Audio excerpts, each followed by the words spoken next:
Hello friends, welcome back to PB classes. EVS का practice set है। चलिए start करते हैं। इसमें कुछ चित्र भी लिए गए जिसके माध्यम से आप ज़्यादा अच्छे से सीखेंगे। तो चलिए स्टार्ट करते हैं। फर्स्ट क्वेश्चन है, पर्यावरण अध्ययन की अपनी कक्षा में समूह क्रियाकलाप का निर्माण करते हुए आप निम्नलिखित विचारों में से किनका ध्यान रखेंगे। ए दिया गया है यहाँ से, बच्चों की रुचियों का ध्यान हो, लड़कों और लड़कियों को समान रूप से रुचिकर लगे। सी दिया गया, इसमें मूल्यवान सामग्री लगी हो। डी दिया गया, सभी धार्मिक और सांस्कृतिक पृष्ठभूमि के बच्चों को रुचिकर लगे। ए फर्स्ट ऑप्शन है यहाँ से बी और सी, सेकंड ऑप्शन है ए बी और डी, थर्ड ऑप्शन है ए सी और डी, फोर्थ ऑप्शन है बी और डी। तो यहाँ से राइट आंसर है ऑप्शन नंबर 2, ए बी और डी। नेक्स्ट क्वेश्चन है, निम्नलिखित सभी कथन पर्यावरण अध्ययन में सामूहिक रूप से क्रियाकलापों में संलग्न शिक्षकों और विद्यार्थियों के पक्ष में तर्क प्रस्तुत करते हैं, केवल एक कथन को छोड़कर। वह कथन कौन सा है। फर्स्ट ऑप्शन दिया गया, बच्चे परस्पर सामंजस्य और सहयोग करना सीखते हैं। सेकंड ऑप्शन है, बच्चे दूसरे बच्चों से बात और बहस करने से अधिक सीखते हैं। थर्ड ऑप्शन है, समूह क्रियाकलापों की वजह से बच्चे अंक उपलब्धि में अच्छा सुधार प्रदर्शित करते हैं। फोर्थ ऑप्शन है, प्रौढ़ों के समर्थन से बच्चों को अपनी क्षमता से अधिक ज्ञान के निर्माण में सहायता मिल सकती है। तो इसमें दिया गया है केवल एक कथन को छोड़कर, वह कथन कौन सा है। राइट आंसर यहाँ से ऑप्शन नंबर 4। नेक्स्ट क्वेश्चन है, समूह कार्य से पर्यावरण अध्ययन कर रहे बच्चों की सामाजिक वैयक्तिक विशेषताओं के आकलन के लिए निम्नलिखित में से कौन सा उपकरण सर्वाधिक उपयुक्त होगा।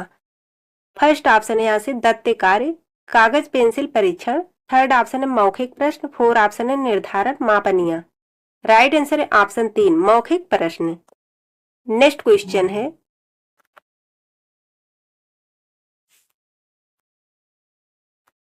नीचे पौधे के बारे में बच्चों के कुछ सहजानुभूत विचार दिए गए हैं, इनमें से कौन सा विचार वैज्ञानिक दृष्टि से ठीक है। फर्स्ट ऑप्शन है, कुछ सब्जियां फल होती हैं। सेकंड ऑप्शन है, बीज किसी पौधे का हिस्सा नहीं होते। थर्ड ऑप्शन है, गाजर और बंद गोभी पौधे नहीं है। फोर्थ ऑप्शन है, घास पौधा नहीं है। राइट आंसर है यहाँ से ऑप्शन नंबर फर्स्ट, कुछ सब्जियां फल होती हैं। जैसे कि आ जाएगा टमाटर, टमाटर को हम फल और सब्जियां दोनों में यूज कर सकते हैं। नेक्स्ट क्वेश्चन है, कक्षा 4 की एक शिक्षिका ने अपने विद्यार्थियों से कहा, कुछ वयोवृद्ध लोगों से यह पूछिए कि जब वह जवान थे तो क्या उन्होंने कुछ ऐसे पौधे देखे थे जो आजकल नहीं दिखाई पड़ते। उपरोक्त प्रश्न के पूछे जाने पर निम्नलिखित में से किस कौशल के आकलन की संभावना नहीं है। फर्स्ट ऑप्शन है यहाँ से चर्चा, सेकंड ऑप्शन है प्रश्न पूछना, थर्ड ऑप्शन है अभिव्यक्ति, फोर्थ ऑप्शन है प्रयोग। तो उपरोक्त प्रश्न के पूछे जाने पर निम्नलिखित में से किस कौशल के आकलन की संभावना इनमें से नहीं है। राइट आंसर होगा ऑप्शन नंबर 4, क्योंकि प्रयोग करके देख नहीं सकते इसमें। राइट आंसर हो जाएगा ऑप्शन नंबर 4। नेक्स्ट क्वेश्चन है, एक शिक्षक प्रत्येक बच्चे को अपने घरों की रद्दी सामग्री से कुछ उपयोगी वस्तु बनाने को कहता है। शिक्षक का शैक्षिक अभिप्राय नहीं है। फर्स्ट ऑप्शन है यहाँ से कूड़े से बनी श्रेष्ठ वस्तुओं की प्रदर्शनी आयोजित करना। सेकंड ऑप्शन है कक्षा के श्रेष्ठ विद्यार्थी के बारे में निर्णय करना। थर्ड ऑप्शन है बच्चों की सृजनशीलता का विकास करना। फोर्थ ऑप्शन है बच्चों को पुनश्चक्रण, पुनः प्रयोग और रूपांतरण को समझने देना। तो इनमें से राइट आंसर कौन सा होगा। ऑप्शन नंबर 2, कक्षा के श्रेष्ठ विद्यार्थी के बारे में निर्णय करना। कौन सा दिया गया है, अभिप्राय नहीं है। राइट आंसर हो जाएगा ऑप्शन नंबर 2। नेक्स्ट क्वेश्चन है, निम्नलिखित प्रश्नों को पढ़िए। ए दिया गया, मैंने क्रियाकलाप की योजना कितनी अच्छी बनाई। बी दिया गया, मैंने योजना का अनुसरण कितना अच्छा किया। सी दिया गया यहाँ से, मेरी शक्तियां क्या थी। डी है, मुझे सचमुच कठिन क्या लगा। ऊपर दिए गए 4 प्रकार के प्रश्नों के उत्तरों से होगा। फर्स्ट ऑप्शन है यहाँ से बच्चों और शिक्षकों दोनों का स्व आकलन। सेकेंड ऑप्शन है शिक्षक द्वारा समग्र आकलन। थर्ड है यहाँ से बच्चों का स्व आकलन। फोर्थ है शिक्षकों का स्व आकलन। राइट आंसर होगा यहाँ से ऑप्शन नंबर फर्स्ट, बच्चों और शिक्षकों दोनों का स्व आकलन। राइट आंसर हो जाएगा option number first. Next question है, पर्यावरण अध्ययन की पाठ्य पुस्तक में प्रयुक्त भाषा। फर्स्ट ऑप्शन दिया गया, परिभाषाओं पर बल देते हुए औपचारिक बनाई जानी चाहिए। सेकंड दिया गया तकनीकी और औपचारिक होनी चाहिए। थर्ड ऑप्शन है बच्चों के दिन प्रतिदिन की भाषा से संबद्ध होनी चाहिए। डी है यहाँ से रूखी और बच्चों के द्वारा समझाने में कठिन होनी चाहिए। तो पर्यावरण अध्ययन की पाठ्यपुस्तक में प्रयुक्त भाषा बच्चों के दिन प्रतिदिन की भाषा से संबद्ध होनी चाहिए। राइट आंसर हो जाएगा ऑप्शन नंबर 3। यहाँ पे क्या आ गया, परिभाषाओं पर बल देते हुए औपचारिक बनाई जाए, तो यहाँ से निगेटिव हो जाएगा। तकनीकी वर्ड जो होता है निगेटिव होता है। यहाँ से दिया गया कठिन होनी चाहिए, तो ये भी निगेटिव हो जाए। बचा कौन सा, ऑप्शन नंबर 2। राइट आंसर हो जाएगा यहाँ से ऑप्शन नंबर 3। नेक्स्ट क्वेश्चन है, एक शिक्षक अपने विद्यार्थियों को विभिन्न पशुओं के चित्र देता है और उन पशुओं पर रंग भरने को कहता है जो हमारे घरों में नहीं रहते। इस क्रियाकलाप का उद्देश्य है, ए दिया गया सृजनात्मकता का विकास करना, बी है अवलोकन का विकास करना, सी है वर्गीकरण कौशल का विकास करना, डी है डाटा संग्रह का विकास करना। उसके बाद दिया गया उपरोक्त में से कौन से सही हैं। फर्स्ट दिया गया बी सी और डी, सेकेंड है ए सी और डी, थर्ड है ए बी और सी, फोर है ए सी और डी। राइट आंसर हो जाएगा इसमें ए बी और सी, ऑप्शन नंबर 3, ए बी और सी। नेक्स्ट क्वेश्चन है, पर्यावरण अध्ययन के शिक्षण अधिनियम, अधिनियम नहीं यहाँ से अधिगम है। पर्यावरण अध्ययन के शिक्षण अधिगम में सर्वेक्षण का उद्देश्य है, ए दिया गया समुदाय के साथ अन्योन्य क्रिया का अवसर प्रदान करना, बी है बच्चों को विभिन्न लोगों के प्रति संवेदनशील बनाना, सी दिया गया सूचना को प्रत्यक्ष प्राप्त करने का अवसर प्रदान करना, डी है यहाँ से आकलन के एक अवसर के रूप में इनका उपयोग करना। उपरोक्त में से कौन से सही हैं। फर्स्ट दिया गया ए सी और डी, सेकंड है ए बी सी और डी, थर्ड है ए बी और सी, डी ए बी और सी, फोर है ए बी और डी। तो पर्यावरण अध्ययन के शिक्षण अधिगम में सर्वेक्षण का उद्देश्य है। राइट आंसर हो जाएगा यहां से option number 2, A B C और D, option number 2। Next question है, निम्नलिखित में से कौन से राज्य जम्मू और कश्मीर के पड़ोसी राज्य हैं। फर्स्ट दिया गया हिमाचल प्रदेश उत्तराखंड, सेकंड है हिमाचल प्रदेश पंजाब, थर्ड ऑप्शन है हिमाचल प्रदेश उत्तर प्रदेश, फोर है उत्तराखंड और राजस्थान। तो दिया गया निम्नलिखित में से कौन से राज्य जम्मू और कश्मीर के पड़ोसी राज्य हैं। राइट आंसर हो जाएगा यहां से ऑप्शन नंबर 2, हिमाचल प्रदेश और पंजाब। जम्मू कश्मीर के पड़ोसी राज्य कौन कौन से, हिमाचल प्रदेश और पंजाब। राइट आंसर हो जाएगा ऑप्शन नंबर 2। नेक्स्ट क्वेश्चन है, पशुओं की त्वचा पर विविध पैटर्न यानी कि डिजाइन। फर्स्ट ऑप्शन है उस जलवायु के कारण होते हैं जिसमें वे रहते हैं, सेकंड ऑप्शन है उनकी शारीरिक शक्ति को इंगित करते हैं, थर्ड ऑप्शन है परावर्तित प्रकाश के कारण होते हैं, फोर है उनकी त्वचा पर बालों के कारण होते हैं।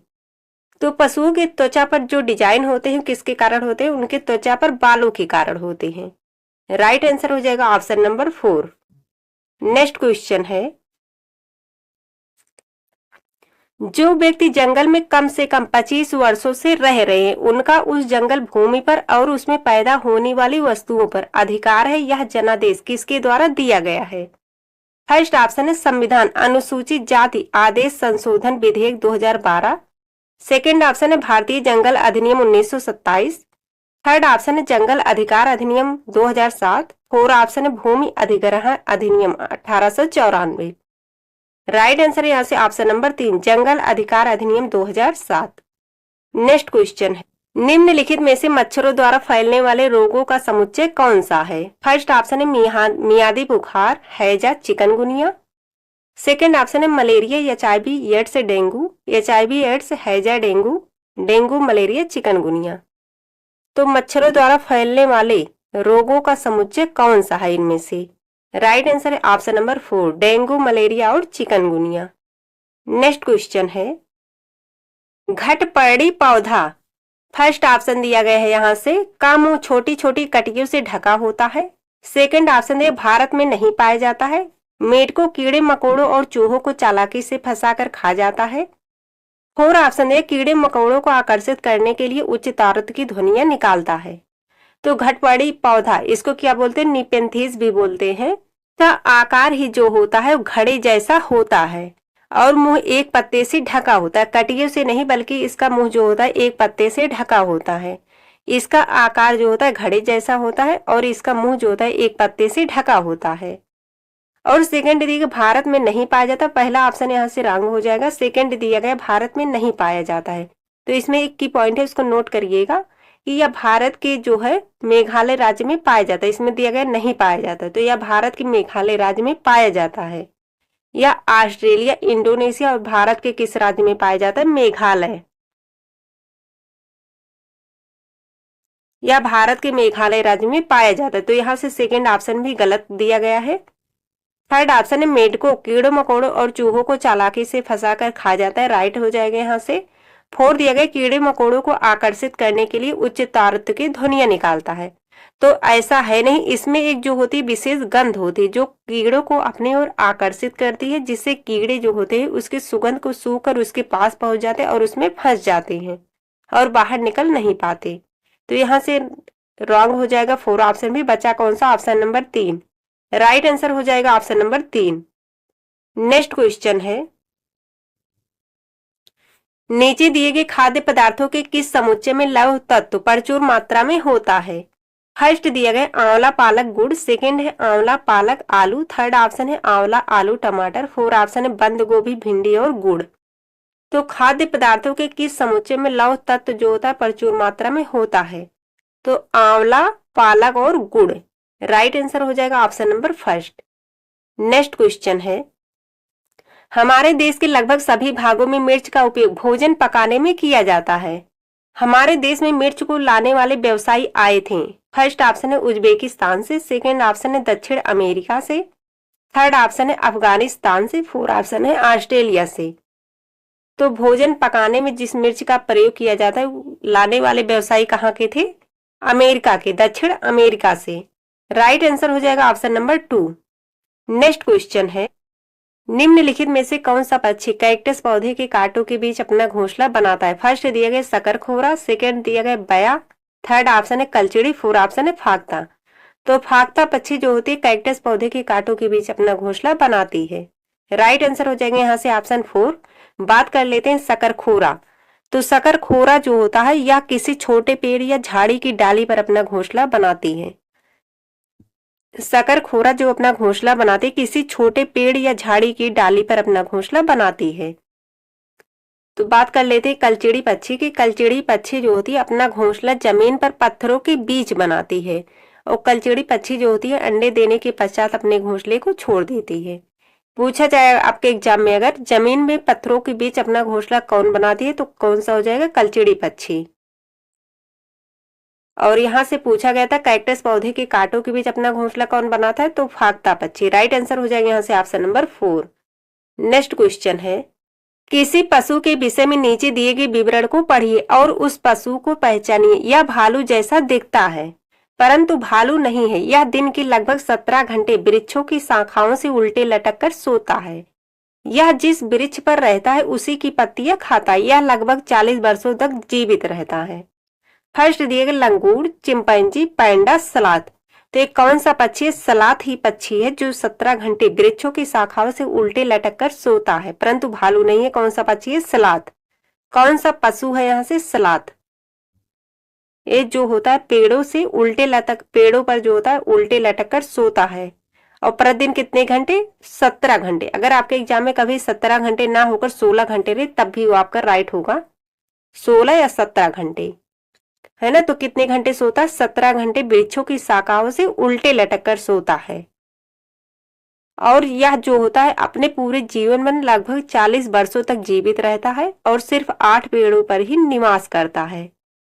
40 वर्ष के अपने जीवन में केवल 8 पेड़ों पर निवास करता है। यानी कि एक पेड़ पर कितने दिन हो गए? एक पेड़ पर 5 साल। एक पेड़ पर कितने साल हो गए? एक पेड़ पर 5 साल यानी कि निवास करता है। यह जिस पेड़ पर रहता है उसी की पत्तियां खाता है और यह सप्ताह में एक बार यह पेड़ से नीचे उतरता है शौच के लिए, उसके बाद पुनः वह पेड़ पर चढ़ जाता है और उल्टे लटक कर सोता है। राइट आंसर हो जाएगा यहाँ से सलाथ पक्षी ही वह पशु है। सलाथ पशु ही वह पशु है जो 17 घंटे सोता है वृक्षों की शाखाओं से उल्टे लटक कर, है ना। राइट आंसर हो जाएगा यहाँ से ऑप्शन नंबर 4। नेक्स्ट क्वेश्चन है, नीचे दिए गए जीवों के समूह में से किनकी दृष्टि श्रेष्ठ होती है तथा वह मनुष्यों की तुलना में 4 गुनी अधिक दूरी की वस्तुओं को देख सकते हैं। फर्स्ट ऑप्शन है बाघ, तेंदुआ, सांड, सांप, रेशम कीट, छिपकली, चील, गरुड़, गिद्ध, मधुमक्खी, मच्छर और तितली। तो 4 गुनी अधिक दूरी की वस्तुओं को देख सकते हैं, चील, गरुड़ और गिद्ध। राइट आंसर हो जाएगा ऑप्शन नंबर 3।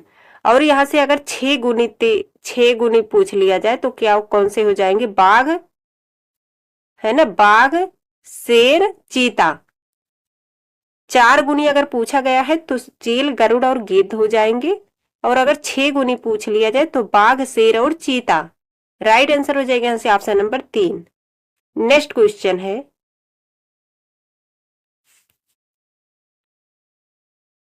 जब कोई सपेरा अपने वाद्य यंत्र यानी कि बीन को बजाता है तो सांप उसकी ध्वनि पर अपने सिर को इधर उधर घुमाता है। आपके विचार से सांप वाद्य यंत्र के प्रति अनुक्रिया कैसे कर रहा है?